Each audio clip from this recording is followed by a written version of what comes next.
آپ نے ایک بات محسوس کی، ہسپتال کی مسجدیں بھری ہوئی ہوتی ہیں، تھانے اور کچہری کی مسجدوں میں رش زیادہ ہوتا ہے.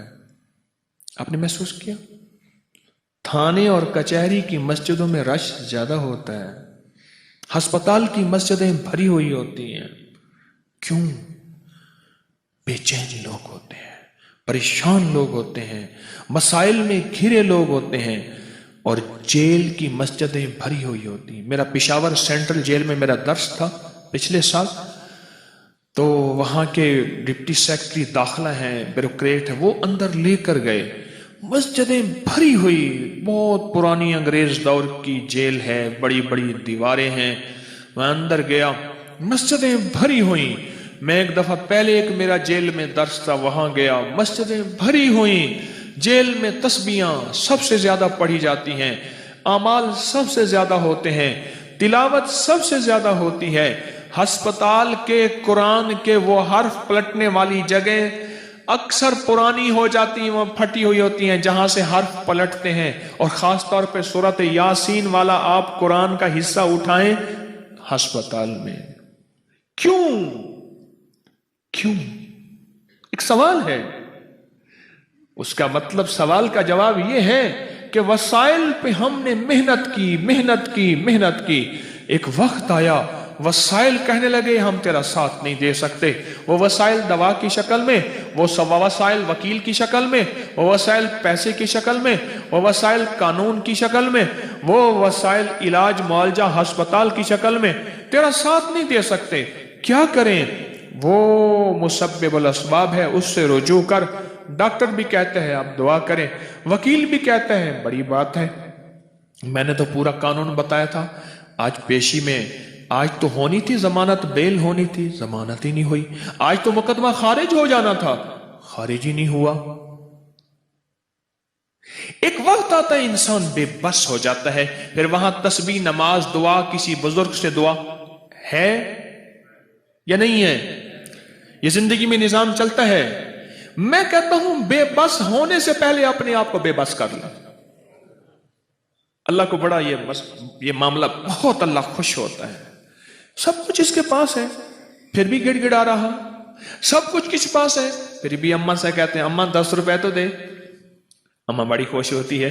جو 70 ماؤں سے زیادہ محبت کرنے والا کریم رب ہے وہ کتنا خوش ہوتا ہوگا.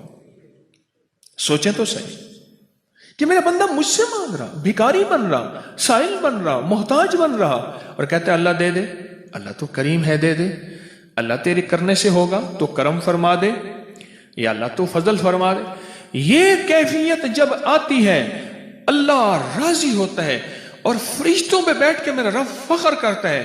فرشتوں تم کہتے تھے نہ بناؤ، یہ دیکھو یہ میرا بندہ اب اس حالت میں ہے. حاجی کے اوپر اللہ فخر کیوں کرتا ہے؟ عظمتوں کا سارا، فخر کا سارا لباس اتار دیا، فخر کے سارے جوتے اتروا لیے، فخر کے سارے تاج اتروا لیے، اور میں تو کونج وانگو کرلاما. یہ حاجی کا مزاج ہے. اللہ کہتا ہے اس پہ میں بڑا راضی ہوں اور میں بڑا خوش ہوتا ہوں تیرے اس در بدر پہ. یہ ایک سبق ہے جو زندگی میں مومن کو دیا جاتا ہے کہ بے بس ہو کے اللہ کو ماننے والے بھی اللہ کو اچھے لگتے ہیں. بے بس ہو کے اللہ کو ماننے والے، میرے لفظوں پہ غور کیجئے گا میری طرف دیکھتے ہوئے، بے بس ہو کے اللہ کو ماننے والے بھی اللہ کو اچھے لگتے ہیں. بے بسی نہ ہو، مشکلات نہ ہوں، خوشحالیاں ہوں، بیٹے ہوں، رزق ہو، دولت ہو، سواریاں ہوں، عزتیں ہوں، شان و شوکتیں ہوں، ہر طرف سے سلام ہو، آداب ہوں، اور پھر بے بس ہو کے کہتے ہیں مولا تو رب ہے میں بندہ ہوں، اور تو عظیم ہے میں فقیر ہوں، اور مولا تو دے دے. اللہ میری ضرورتیں تو پوری کر دے. اللہ کے سامنے کبھی نماز کی شکل میں، کبھی دعاؤں کی شکل میں، کبھی روزے کی شکل میں اپنے آپ کو بے بس کیے جا رہا، بے بس کیے جا رہا.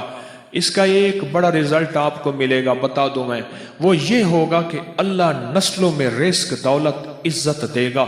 ورنہ اکثر ملوالی کے کئی واقعات ہوں گے، باپ بڑا جاگیردار مالدار تھا، بیٹوں کو منگتا دیکھا.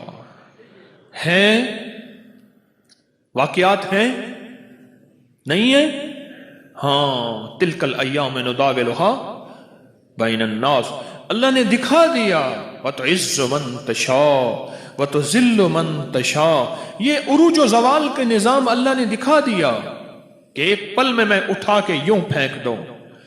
جو زندگی میں اللہ سے مانگتا رہا اعمال کے ذریعے، جو زندگی میں مانگتا رہا اللہ سے، اللہ کریم جل شانہ اس کا ایک صلہ جو بہترین اس کو عطا فرمائیں گے، وہ یہ عطا فرمائیں گے، وہ یہ عطا فرمائیں گے، اللہ اس کی نسلوں سے رزق نہیں چھینیں گے۔